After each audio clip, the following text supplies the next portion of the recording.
Thank you very much. Can everyone hear me? Good. Mona said in the last session that there's nothing like being the last speaker in the last session of the day. Well, how about being the last speaker in the last session after the last session of the day? In any event, thank you all for sticking it out, and I really appreciate your being here. I took my title for tonight's talk from research that I'm doing, and I borrowed it from Griselda Pollock, whom I've worked closely with. She wrote in Modern Women, the Museum of Modern Art systemically failed to register the intensely visible artistic participation of women in making modernism modern. And she went on, I cannot underline sufficiently the difficulty we face in overcoming the gross exclusion of women from the canon and even from contemporary art through to today. My talk could have had a question mark after the missing future, and probably should have, especially given what I've heard in the last few days. This conference has been really remarkable. The publication of Rethinking Professionalism is a true tribute to very hard work and dedication, and the work of CWAHI in general, and all of those who are here today and some who are not, really makes me believe that, in fact, the work is well underway and that the future may not be missing. But in response to what Christy Holmes said in her presentation, I have to say, I think we still do need a feminist art history. I think we still have to continue the work that we're doing. And my work, my current research project, I think is an indication of perhaps how far we've come and how far we have to go. So my talk is going to, very briefly, sum up my earlier work. Just a question. How many of you have read, and this is not a test, how many of you have read the Rakar article on accounting for women artists? Okay.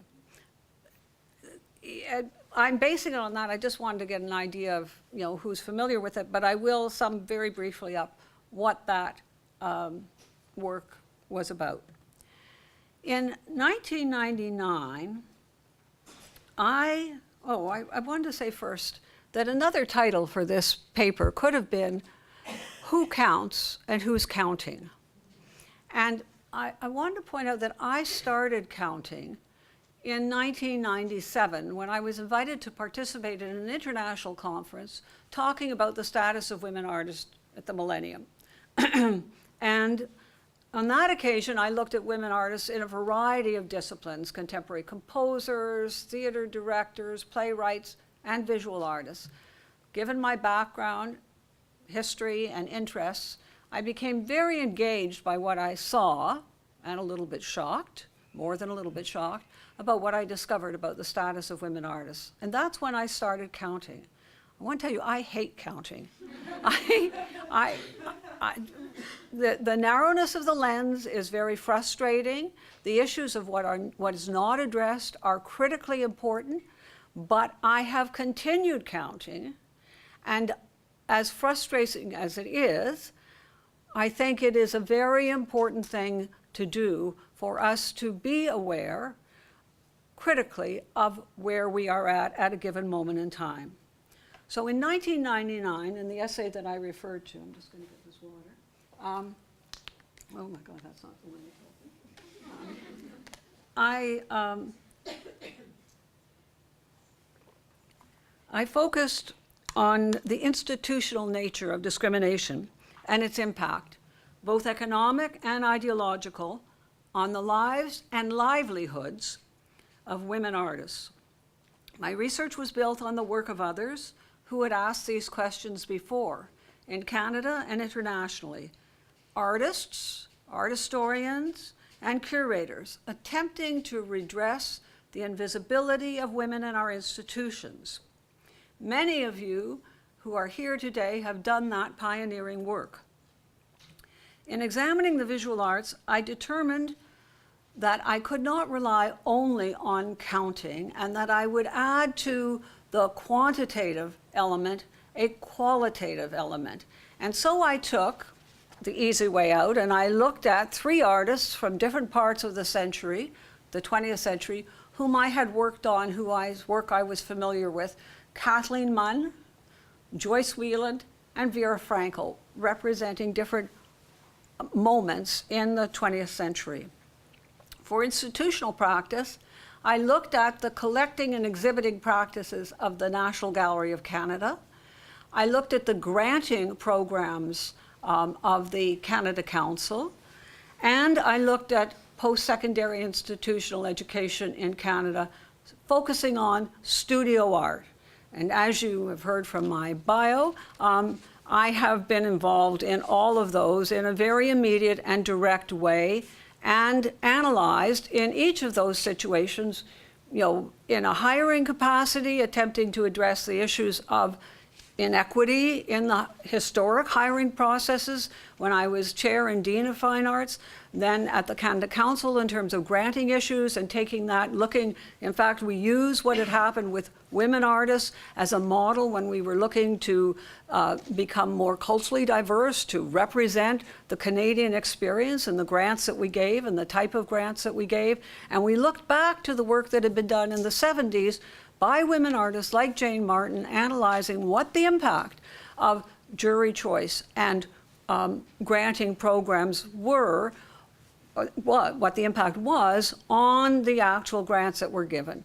And from the gallery perspective, of course, as a curator and an art historian, I'm very conscious of the fact of what happens if artists are not represented, if they are not collected, and if they are not exhibited. And Kathleen Month was for me, really motivating force in this, because for those of you, and there are a number in this room, we'll get to Kathleen in a few minutes, but for Month, she wrote, I hope, in 1974, I hope my work will be rediscovered. And the point is that it took an exhibition. It took the work that each of you is doing now. It took all of that to reinstitute her into the museum and gallery experience. And my concern is that we don't have that happen again. And from the papers I've heard in the last few days, each of you is working at this from a different perspective. So in 1999, and I'd been doing this work for a few years, the findings were mixed. At the Canada Council, women applied in the same number, but they applied for small grants. They were successful for small grants. They were more successful than men in some competitions for small grants.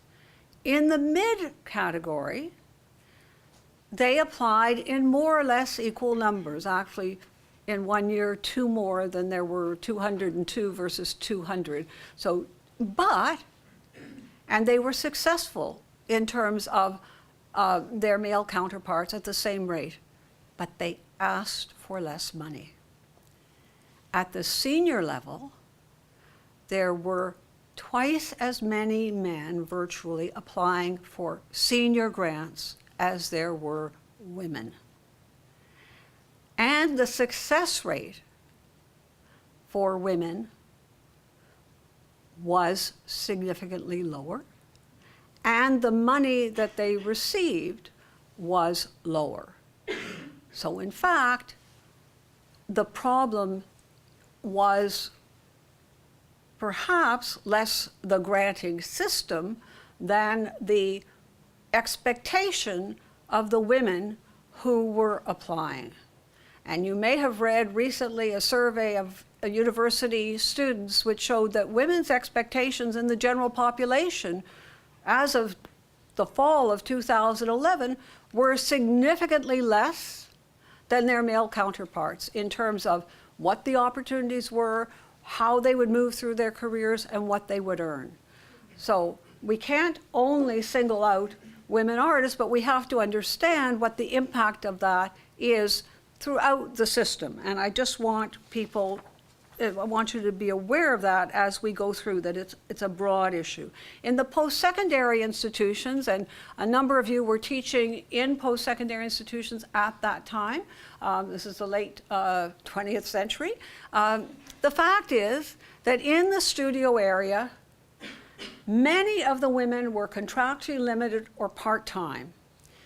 There were very few positions available to women, and women who went through programs in the last quarter of the 20th century, although they have been in the majority in the classes almost always, they encountered mainly male professors, very few role models, and we who are in the university, in the academy, know that there was a great deal of insecurity amongst women faculty in studio teaching in the university broadly, but particularly in studio teaching. The National Gallery of Canada's records for acquisitions and exhibitions were overall disappointing. Though generationally, the situation had improved since 1975, for example, one of the benchmarks I used.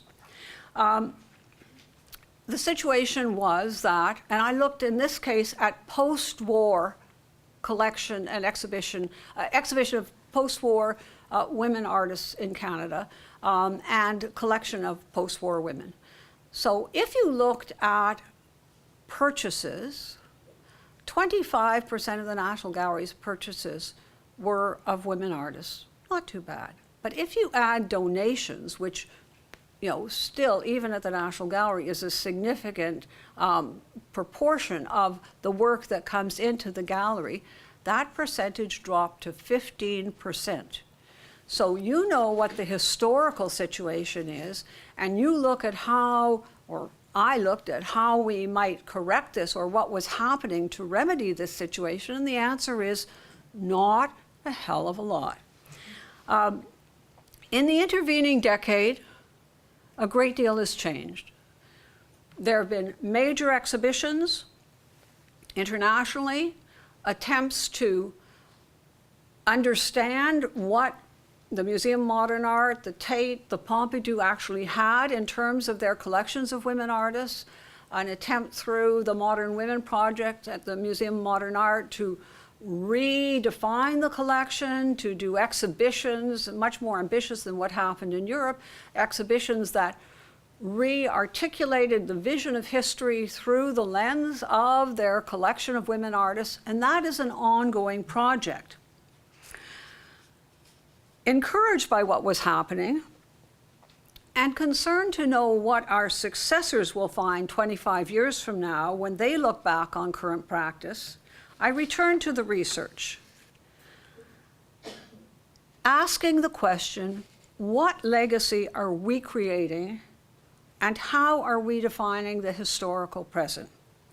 This talk grows out of that research. Once again, I acknowledge the work of the curators, the art historians, and critics whose work I've built on. And I want to also acknowledge the work of two young colleagues, Amy Wallace and Kate Kotakova, both of whom are graduate students at York, both quite remarkable young women who have helped me enormously in this work over the last year. This time, I've revised my methodological strategies. In the National Gallery analysis, I realized that the challenge of catching up is overwhelming. It's important, and many of you in this room are doing that, and it has to continue to be done. But in order to understand that historical present, and to at least see statistically whether we're reproducing the same situation again, I limited my research to looking at living artists. So that was the database from which I worked. If women represent more than half of the professional artistic population according to current census data, that's not the population that's artistic, people who say that they are artists, visual artists in Canada, then presumably there should be some kind of appropriate representation of women artists in our institutions. To broaden my analysis of museums acquisitions, I examined the last 5 years of data from the Canada Council's Acquisitions Assistance Program for art museums and public galleries, to broaden it beyond the National Gallery and to look across the country at general collecting practice. I also, and I'm not going to have time to get to that today, looked at prizes. Very interesting. So the story so far, a short summary of changes in the last decade compared with earlier findings. Good news, really interesting. And there are a number of environmental, circumstantial reasons that this occurred, but today, Concordia and York have a majority of women in their studio teaching. Concordia did 10 years ago as well, to Concordia's credit. But York, which had a significant number of part-timers, CLAs, et cetera, now has slightly more women than men, and they're in the same level of positions, associate professor, for example, as their male counterparts. OCAD, which since the early 90s has had a policy to broaden the base to encourage women faculty membership, has moved to the point where they now have 42%, over 42% full-time, and 44% of their cohort of teachers are women. So that's a significant improvement too. And you see these, dramatic changes, if you will, in a decade in this respect, if you're thinking of the lives of the women who are in those classes and the experience of teaching in those institutions. With respect to the Canada Council, they changed their granting programs in 2005-6 and 2006-7. So there's now project grants, which are up to $20,000, and then there are the long-term grants, the senior grants, if you will. But project grants are given at an emerging level, a mid-career level, and a senior level. So what's really interesting is that women are applying and doing extremely well, and I'm conscious of the time, are doing extremely well in the project grant category, including women at the senior level. But when you get to the long-term grants, and I should say that the female share of applications by established artists in that project grant category was actually higher. So, you have to have the applications, as I said, in order to have the results. And in most cases, the success rate was more or less equal. But for long-term grants, as I said, the picture changes dramatically. These awards are worth $80,000 over 2 years. So it's $40,000 a year. In the 6-year history of the program, female artists have received half as much funding as the amount allocated to their men. Women apply to men. Women apply in significantly fewer numbers for these larger grants. And it's important to notice that, or to note that since there are relatively few applications, the numbers change from year to year. But overall, 145 women have applied, 228 men have applied. Okay, so that's the application. 38% of the applications are women. 2/3 more than, the other 2/3 more or less are men. The success rate is actually a little bit lower for women, but it's a very small pool, 22 versus 28% in terms of success rate. In terms of the money that's allocated, 1/3 of the funds go to women artists. So in principle, there is a parallelism, but the fact is that it's not dissimilar from what it was 10 years ago with respect to senior artists in terms of access to resources. Oh my God, 10 minutes, okay. All right. I'm going to skip prizes, and I'm going to go to the National Gallery.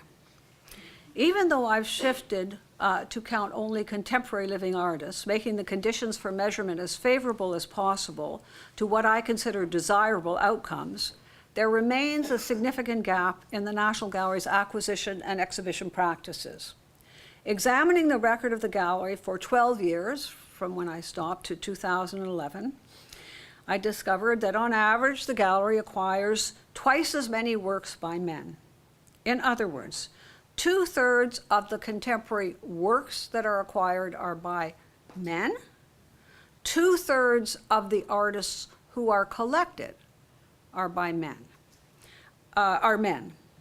Let's not underestimate the importance of the National Gallery in the Canadian landscape and in the international scene in shaping our ideas, our cultures, and our histories, and the instrumental and persuasive role that its status lends to the work that it collects and exhibits, establishing the canon historically, as well as canons of taste and value. The chair of the board wrote in, Donald Sobey wrote in 2005, the importance of the National Gallery and its acquisitions policy in building a national collection should not be underestimated in terms of its impact on artists' careers and private collecting, okay? And while other galleries are hamstrung when it comes to acquisitions, I was just talking about the McCord, in terms of how you acquire, in this case, the gallery's director is quoted in Canadian Art Magazine as saying, the National Gallery of Canada is the single largest investor in Canadian art, purchasing more Canadian art than any other individual or institution. This is purchasing, not just acquiring. Okay. So we got a picture of the impact. Now I'm going to have collecting. Now I'm going to say, take it a little bit to a combination of collecting and exhibition. And I've titled this part, It Is What It Is, or Is It? This is the National Gallery's biennial. And the purpose of the biennial, in quotes, is to highlight the gallery's commitment to building a representative collection that focuses on innovation and diversity and celebrate the gallery's ongoing commitment to contemporary Canadian art. The National Gallery needs to promote its collection and its collecting activities in Canadian art. It needs to encourage Canadians to buy Canadian art. And with the biennial catalog and exhibition, we're doing that by showing who the artists are we think you should be collecting. The director of the gallery in Canadian Art Magazine. The biennial showcases contemporary Canadian art.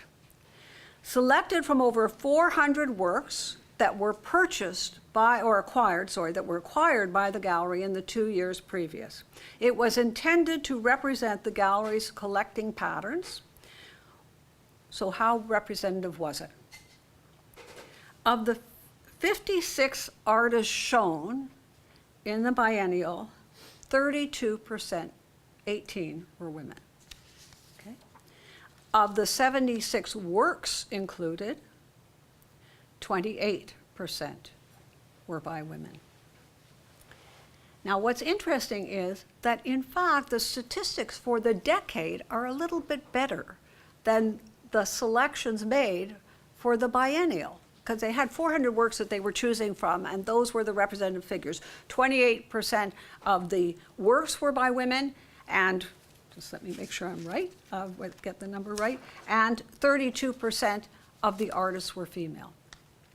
So, in the last decade, 1998 to 2000, 1998, 99 to 2008 and 9, approximately 35% of the contemporary art that was collected by the gallery was by women. So in fact, the biennial, which is the showcase, actually represents fewer women than were collected. So the collecting is 35% in the last decade, The exhibition and catalog of the work is about 28%.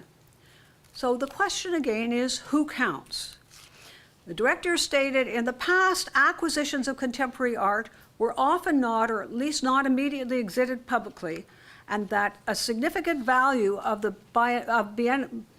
biennial is that it brings immediate attention to those artists whose work is collected. So the biennial is a big deal in terms of being shown and being collected. In the short term, it might be argued for contemporary artists, who is exhibited arguably has a greater impact than who the gallery actually purchases and put in its basement. So let's just look at exhibitions generally. How many exhibitions of living Canadian artists has the gallery held in the last decade? It's actually 1998 to 2011 was my catchment point, because I went back to my last date. There were 33 exhibitions of living Canadian artists, 16 of work by women. 33 by male artists and 16, so it was a third, 32%. Sorry, it wasn't, so it was a third, okay? And a third seems to be a kind of magic number. Okay, I'm looking at the time. And of the exhibitions that were accompanied by catalogs, which for me, given the work I've done, is an absolutely, and for all of you, the document, the archive, the whatever, the catalog is a critical documentation of the exhibition. Of those, 31%, 9 exhibitions in that period were by women vis-a-vis 20 of male artists. Just under a third of the gallery's major solo exhibitions of contemporary Canadian art documented by a catalog were devoted to a female artist. There is some promising news, and that's with respect to the Canada Council Acquisition Fund. And there, in the last 3 years, which was my base for this work, 46% of the acquisitions were by women artists, so significantly higher. 42% of the artists purchased, whose work was purchased, were women. And this has to do with some of the discussion that went on earlier today, and one of the questions I asked around, how do you account for media? If you're looking at works, you may be looking at a number, which is certainly the case in my looking through the records, of works on paper, a collection of drawings by an artist or prints by an artist, and many of the acquisitions by women tend to be those kind of acquisitions. As well, in this period, they collected a huge number of Betty Goodwin's work, so that also influenced the statistics, but we won't get into that. The other thing, sorry, I was back on Canada Council. Sorry, I'm getting mixed up. With respect to the allocation of resources for the work acquired through the Canada Council Acquisition Fund, this is what is paid by museums across the country.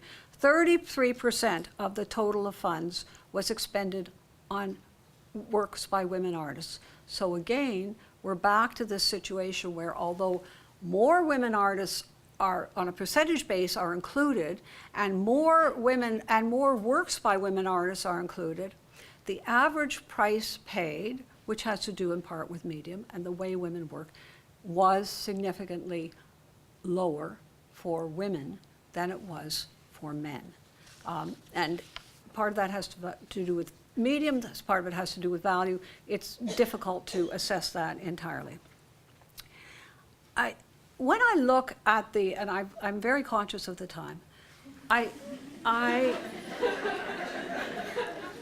just want to say that in the three, I'm going to take 5 more minutes, but I promise that'll be all, okay? In looking at the 3 women artists, it's really very salutary. And I think that has to do, again, with the work that's occurring in this room by people here. Kathleen Month, Georgianne is somewhere here, Georgianne is there, did The Passion of Kathleen Month. There was the show that Cassandra Getty did for Windsor, and others participated in, which was Laurie Warner and Kathleen Month, which traveled. Her work is now in major institutions, collected almost immediate impact, as I said, after the 1988 exhibition. Her work is discussed. If you look at Roald Nasgard's history of Canadian, of abstraction in Canadian art, you will see that full recognition is given to the role that she played. He writes, "It was essentially to her lone credit, however, that modernist-inspired works had a presence on the Toronto art scene during the 1920s. And that's because of the work that others have done in the interim, and that is now solidly grounded." So I want to tell you, when you're burrowing away and thinking, oh my God, why am I doing this? I want to tell you, it's about the work. It really all comes back to the art.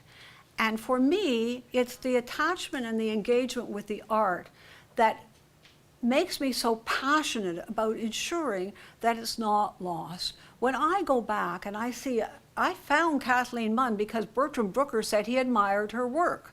Now, it wasn't a couple of public institutions, I had to go and look for it, but as she said, this was just before she passed away. She was writing a letter that she never sent to the National Gallery saying, please, somebody look at my work.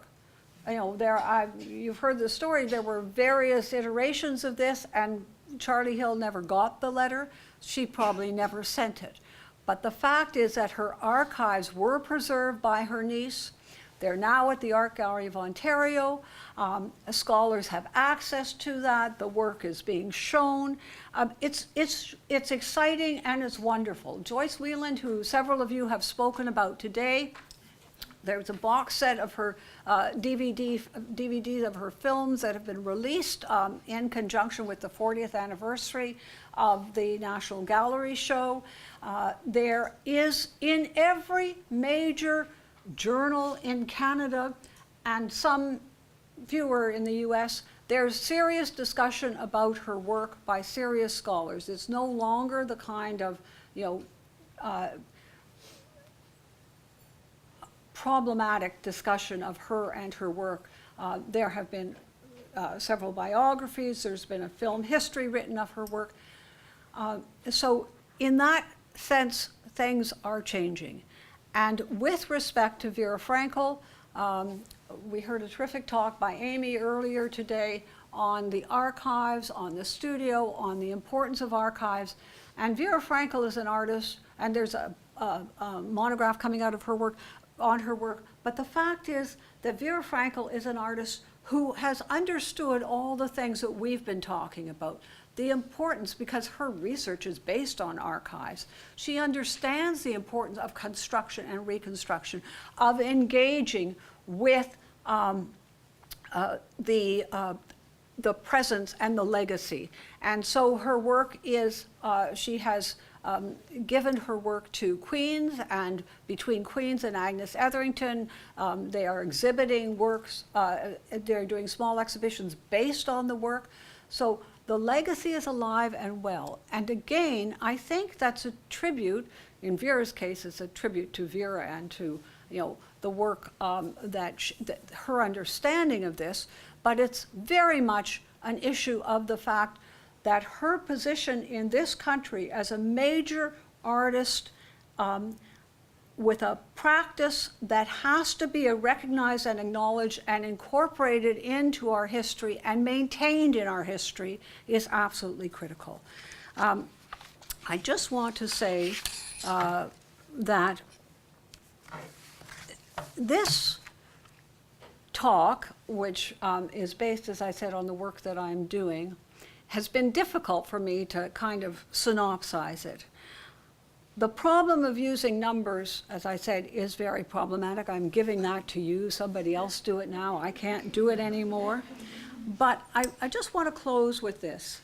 In a 2007 Frieze magazine devoted primarily to feminist art around the time of the major exhibitions in New York in particular, Museum Modern Art curator Maura Riley answered the editorial question, why now? Why is this happening now? That was the sort of naive question out there. Why is it suddenly, this rediscovery of feminism, this emphasis on women artists and collections? And Riley answered the question, the confluence of these shows is not serendipity. That it's all happening at the same time is a result of a lot of hard work amongst myself and my female and really powerful male feminist colleagues. So I want to just say that I think it was Brian who was talking earlier yesterday about Beaver Hall, about colleagues, about friendship, about definitions of relationships. I think this room is an example of both collegiality and of friendship. I really applaud Christina and Janice for this conference and all the others who participate. I know what's involved in doing something like this, and I think it's a remarkable achievement. And I hope that in this closing note, I really can kind of pass the torch and say that each of you has inspired me in the last few days in your presentations, and I am thrilled and really do believe that the future will be very present for women artists in Canada. So thank you.